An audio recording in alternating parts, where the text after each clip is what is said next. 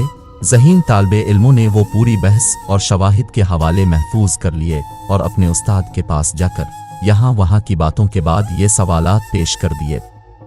آدمی بہرحال وہ منصف مزاج تھا، اس نے طالب علم کی زبانی وہ سب کچھ سنا اور کہا کہ یہ باتیں تمہاری قابلیت سے بالا تر ہیں، سچ سچ بتانا کہ یہ تمہیں معلوم کہاں سے ہوئیں۔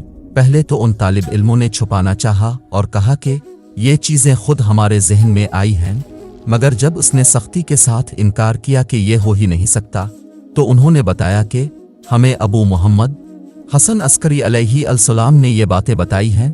یہ سن کر اس نے کہا کہ سوائے اس گھرانے کے اور کہیں سے یہ معلومات حاصل ہی نہیں ہو سکتی تھی۔ پھر اس نے آگ منگوائی اور جو کچھ لکھا تھا نظر آتش کر دیا۔ ایسے کتنے ہی علمی اور دینی خدمات تھے جو خاموشی کے ساتھ انجام پا رہے تھے، اور حکومتی وقت جو محافظت اسلام کی دعویدار تھی اپنے عیش و طریب کے نشے میں مدہوش تھی، تو ایسے مخلص حامی اسلام کی طرف سے اپنی سلطنت کے لیے خطرہ محسوس کر کے ان پر کچھ پابندیاں بڑھا دیے جانے کے احکام نافذ کرتی تھی، مگر اس کو ہے گراں کے صبر و استقال میں کوئی فرق نہ آیا۔ علمی و دینی مشاغل میں مصروف انسان کو سلطنت وقت کے ساتھ کبھی بھی مزاحمت کا کوئی خیال پیدا نہیں ہو سکتا۔ تبلیغی دین اور اسلام و انسانیت کا فروغ ان کا مقصد زیست ہوتا تھا۔ ان کا بڑھتا ہوا روحانی فیض اور علمی مرجعیت لوگوں کو اپنا گرویدہ بنا لیتی تھی۔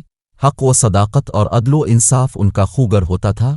یہی وجہ ہے کہ کبھی کبھی سلاطین وقت کو ان کی شخصیت ناقابل برداشت ہو جاتی تھی، جس کی وجہ سے کبھی یہی چیز ان کی موت کا موجب بھی بنتی تھی۔ حضرت حسن عسکری رضی اللہ تعالیٰ عنہ کی شہادت میں یہی چیز کار فرما تھی۔ معتمد باللہ عباسی خلیفہ کے بھجوائے ہوئے زہر سے 8 ربیع الاول 260 ہجری میں اپنے شہادت پائی اور اپنے والد بزرگوار کی قبر کے پاس سامرا میں دفن ہوئے، جہاں حضرت حسن عسکری کا روضہ مبارک آج بھی زیارت گاہ خلائق بنا ہوا ہے۔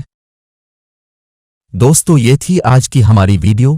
اگر آپ کو ہماری ویڈیو پسند آئے تو ہماری ویڈیو کو لائک، کمنٹ اور شیئر کرنا مت بھولیے گا۔